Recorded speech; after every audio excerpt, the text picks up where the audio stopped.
Olá, cinéfilos! Trouxe para vocês os meus comentários sobre Na Sua Casa ou Na Minha, comédia romântica protagonizada por Reese Witherspoon e Ashton Kutcher, que retornam a este gênero depois de alguns anos e depois também de algumas experiências bem-sucedidas no passado. Na trama, Reese Witherspoon interpreta Debbie, a mãe solo de um garotinho que tem lá suas alergias, suas dificuldades no ensino fundamental e que precisa viajar para Nova York para fazer um exame admissional que vai fazer a diferença na sua carreira.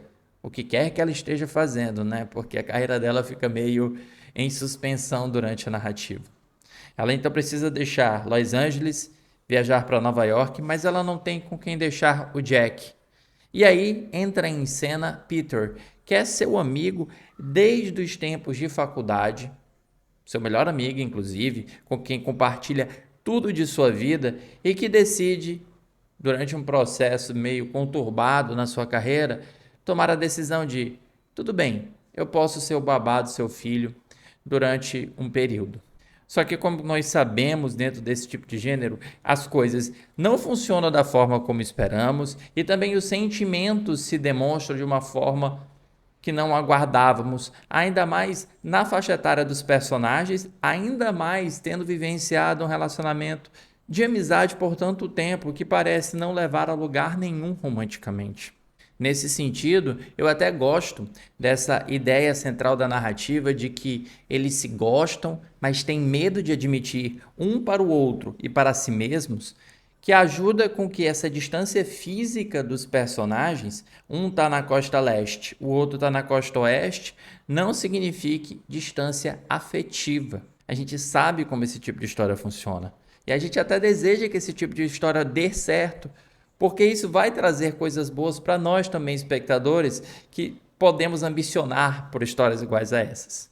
A direção adota telas divididas para tentar aproximar seus personagens visualmente, utilizando-se do recurso do cinema.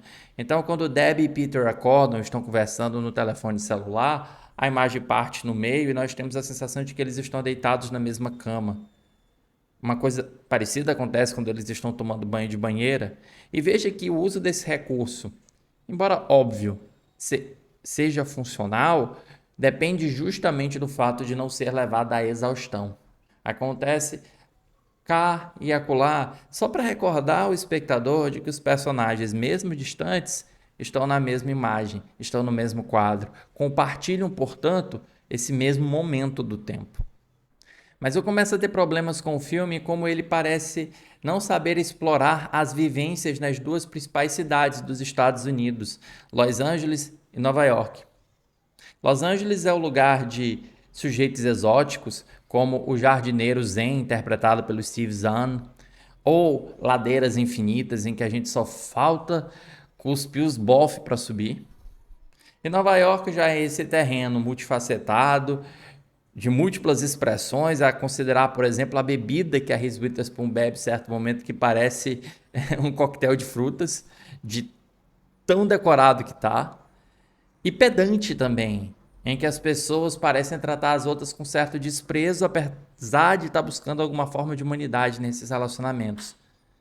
Essas vivências de Los Angeles, Nova York, ficam todas no estereótipo, ficam todas na superfície. Nada é muito explorado. O ponto de vista desses personagens para essas cidades, esse choque cultural, não é explorado, não é trazido em primeiro plano, é deixado para lá. Nem mesmo as músicas licenciadas para esse filme conseguem escapar de um lugar comum. Você tem atores que têm certa experiência em comédias românticas, esforçando-se para criar química com uma interface de telefone celular ou com outro meio, outro dispositivo que permita que eles se aproximem, mas à frente de um pano de fundo genérico.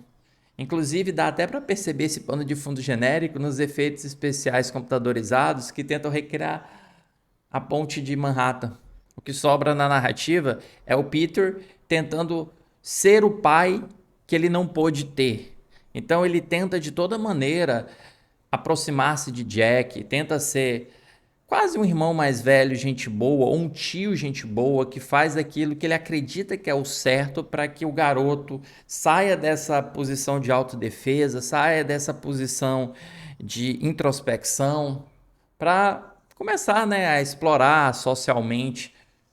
Muito embora eu não sei dizer se é a melhor solução dentro da narrativa o que o Peter propõe, que é praticamente subornar as crianças que não querem ser suas amigas para serem, ou precisar se mostrar para essas crianças para ser aceito, em vez de cultivar sua própria personalidade.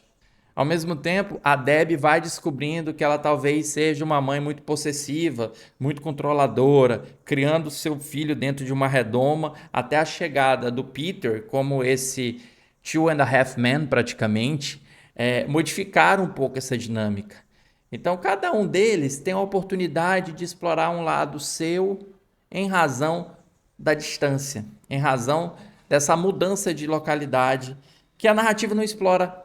Além disso, a gente tem a ideia, a gente vê o germe da ideia, mas nada vai muito além e chega até ao ponto de que eu consigo imaginar inúmeras críticas que poderiam ser tecidas contra o filme em razão, por exemplo, de um tratamento mais estereotipado da maternidade da Debbie, ou da maneira com que a presença do Peter parece solucionar os problemas do Jack, quase como se ele só precisasse de uma figura paterna nas suas vidas.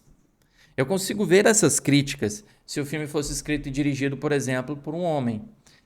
Mas no caso ele é dirigido pela Aline Brosh McKenna, que é uma roteirista que já trabalhou em Vestida para Casar, já trabalhou em Diabo Veste Prada, e que eu acho que aqui, além de, repito, ter um tratamento estereotipado da figura da Reese Witherspoon, ela não consegue explorar as situações que a distância lhe proporciona. E não qualquer distância, mas a distância nos tempos de hoje que temos dispositivos computacionais que parecem aproximar o que fisicamente está separado.